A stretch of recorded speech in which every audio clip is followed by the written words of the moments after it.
Welcome back to the channel, everybody, where today I will be talking about, of course, Book 4 of the Stormlight Archive, which is Rhythm of War by Brandon Sanderson. Now, this book was my most anticipated book of the entire year. I read through essentially the entire Cosmere. Phone is vibrating. I read through the entire Cosmere this year, and I finished Oathbringer a few weeks ago, last month. So I had very, very high expectations going into this book. This is probably a lot of fantasy readers' most anticipated book of the year, and for good reason. Of course, the Stormlight Archive is absolutely worldwide phenomenon, fantastic. Everybody loves this.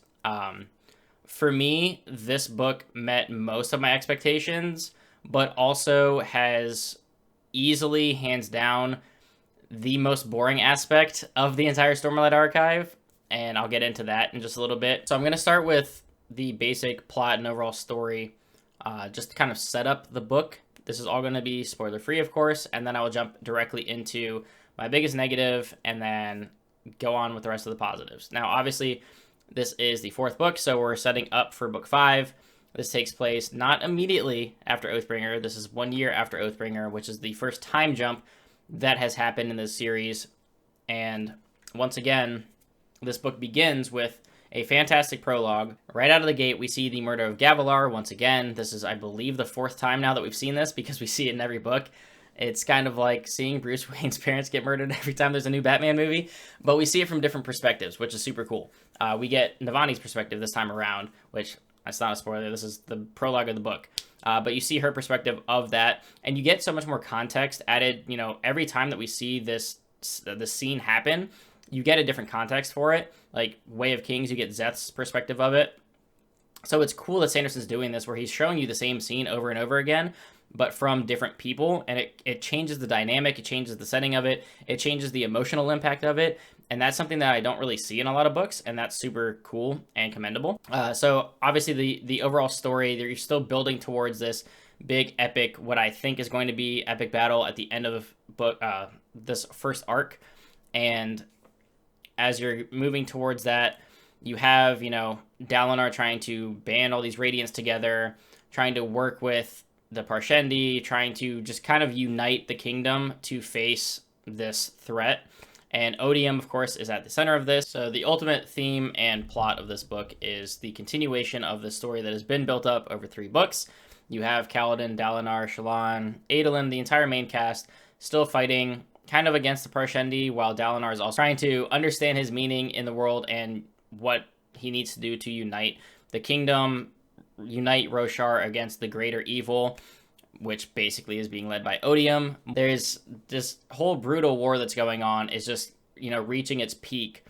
And I kind of got what I was expecting out of book 4, in the sense that it was going to ultimately be a big setup for book 5, which is probably going to be the gigantic landslide finale of a battle scene. So I'm definitely looking forward to that in a couple of years. This book largely does a lot of things right. The main negative that I have, and the reason that I don't love it quite as much as some others that I've seen giving it, perfect scores, saying it's the best that Sanderson has ever written, is the entire plot of part 3 of this book and the overall feel of Rhythm of War, which is focusing on characters I don't care about. And now I say that because I've fallen in love with Dalinar, Shallan, Kaladin, Adolin, Zeth, Taravangian, all of these other characters that we've spent so much time with, whether it be the main 3 protagonists or, the tier below them of Adolin and Zeth, or even tiers below them, the rest of the Bridge 4 crew, Navani, Yasna, all of these characters that we've spent 3 books with, and most of this book as well.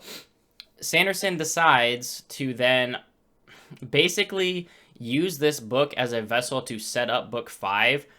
Now, there is a lot that happens in this book, and there are conclusions, and the story is solid overall, but there is largely a big setup that's happening here for what is going to be an Infinity War level finale of book 5 to end this first book arc. The reason that was such a negative for me is because 4 books into a 5-book arc, we're introducing a lot of new characters from the other side of things. So you're getting introduced to the Fused and the Singers, and you're following flashbacks of Eshonai, and you're spending chapters with Venli.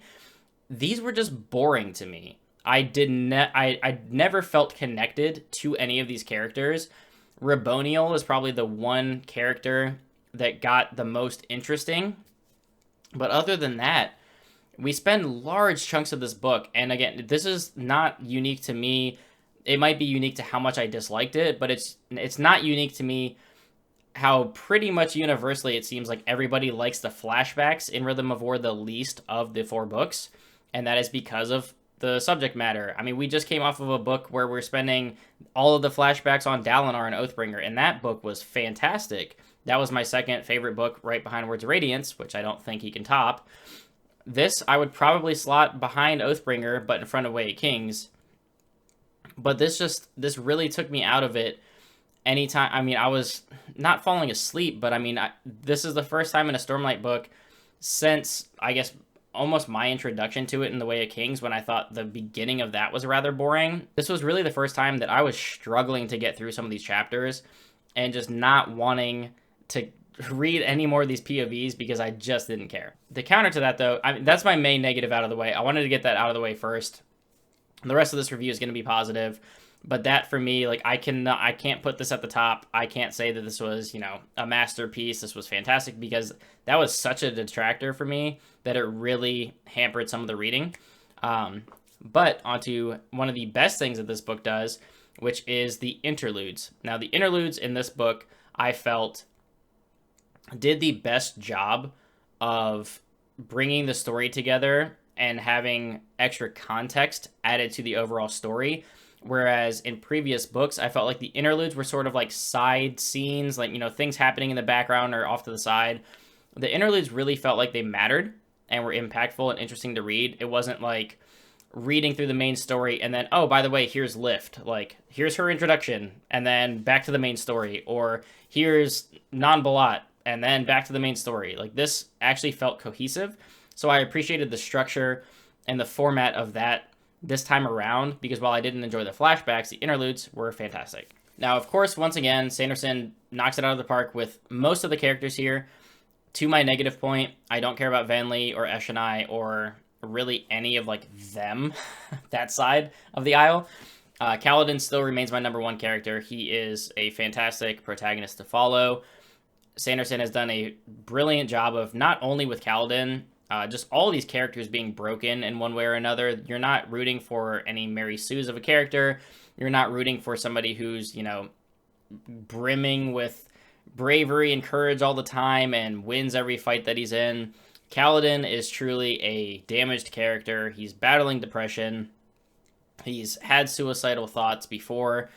He is just so interesting to follow because he's constantly torn between what he wants to be and what he has to be. What his father wants him to be, which is a surgeon, or what he is, which is a warrior. And so he's constantly dealing with that internal struggle. Syl is always there at his side trying to, rein him in and keep him grounded. He constantly has to just battle with these internal demons of his, and it's truly great character work. And that goes for most of the cast. I mean, Szeth has his own things that he has to deal with, and he's coming more to the forefront and becoming a bigger character in this overall story. Shallan obviously has her problems. She's dealing with her multiple personalities and how to deal with that, and dealing with damage in her own past. Dalinar, obviously, if you've read Oathbringer, he's got his own things in the past that he has to deal with. And, this weight put on his shoulders to unite the entirety of Roshar against this greater evil. So you have all these fascinating characters. I mean, Adolin has his own things. Navani's interesting. Renarin's growing. There's too many characters to really go in depth with here. This video would be an hour and a half long if I did a deep dive of all these characters. But the character work is fantastic. It is the strongest that Sanderson has done in the entirety of the Cosmere, which now I've basically read all of, except for, I don't know, does Emperor's Soul count? Is that part of the Cosmere? I don't know. But I've read everything else. So the characters are fantastic here. Even some of these smaller ones get a lot of growth and impactful moments in these books, and especially here. So, of course, A+ for the characters. Now, the overall plot and story, I already knocked out of the way in the beginning. If you're caught up to these books, you know what they're about this overall war that's happening and raging across Roshar. But with that, the atmosphere and the world building, which is one of Sanderson's, of course, greatest strengths as well, between the magic system, just the uniqueness of Roshar, the overall feeling of kind of how alien it can be, but also familiar it can be. He blends that very well. My main point that I want to say about the atmosphere and the world building is not necessarily any more to do with Roshar itself, because we've already gotten a lot of that. He's kind of, drew this beautiful painting of what Roshar is, and, you have in-book drawings to help you out. But as much as I disliked the singer/fused plotline of this, which is a large chunk of the story, that's what he's setting up for, the future. The fact that he decided and took the risk to introduce basically a new set of characters and another perspective of this war that's happening is admirable. It didn't land for me personally. I would have liked this as a slow build-up, maybe from book 2, just because jumping into book 4 of 5 and then all of a sudden it's oh, by the way, here's a bunch of new stuff. It didn't land for me, but the fact that it's there and you are seeing this different perspective is very interesting in its own right. It didn't work for me, but it's cool that he did that. And beyond just the introduction of the singers and the fused as characters and actually following them, the greatest thing that this book does outside of the characters are the Cosmere connections, which up until this book I didn't really feel like were there or necessary or even more than Easter eggs. And I said that, I think, in my Oathbringer review. I didn't feel like I needed to read Warbreaker. You definitely notice things, and there's Easter eggs all throughout these books of, Cosmere connections, whether it be characters or magic or items, whatever it be. There's always an Easter egg, at least a couple of them. And it's okay, it's cool. If you've read the other books, you'll see it, you'll smile, you might have some theories brewing. This book actually really makes it impactful, and now it's almost becoming required reading to have the rest of the Cosmere behind you to finish the Stormlight Archive. You don't have to do that to enjoy the Stormlight Archive, but it's getting to the point now where there's so many different Cosmere connections happening in this book that you probably should, if you want to get the best enjoyment and fulfillment out of these books, because there is just so much going on in Rhythm of War, just constant connections to the Cosmere, and this is just all of it. I mean, there's stuff from every book in this book, and that's super cool, and that's really fun to explore while you're reading, talking to people in Discord, talking to people online, reading the Coppermind, wherever you get your information of the Stormlight Archive from. The Cosmere connections are by far one of the strongest things that this book does, and it really makes you realize just the sheer madness that Sanderson has, but also just how crazy it is that he is creating not only one world, one magic system, one character. He's doing this in multiple different planets, whether it's Mistborn, Elantris, Warbreaker, Stormlight. All these different planets and magic systems and things almost feel like they're all going to be this giant net or spider web of things that connects by the time he's done with all this. And Rhythm of War does a fantastic job of even bringing that together now. And just to think that this is only book 4 of 5 for this arc. And then there's another 5-book arc. And he's probably going to write 867 other books between then that connects everything. So just the sheer scope of this to think about is crazy. And I want to see where it goes, because it seems like more and more these Cosmere connections are becoming more and more important and actually going to impact the overall story. So that's really, really exciting. Now, the only other slight negative, and this is very much tied to the parts that I didn't like about the book. Now, part 3 you'll hear about from certain people, myself included. It's probably the weakest part of this book and one of the weaker parts overall of the Stormlight Archive. The pacing for me in this book in particular dragged at times, not only just because of I didn't fall in love with the singers and the fused plot line, so that was a little bit slow for me, but also he gets very heavy into lore and description in this book, even to the point where like Navani doing research gets explained kind of over and over again. And you may love that. Don't get me wrong. Like, I didn't. It was a little bit too slow for me at times. If you're a lore fiend, you absolutely want to soak in all of the information possible of anything in the Cosmere, anything in Stormlight Archive. You're gonna eat this book up. You probably have this as like one of your best fantasies ever.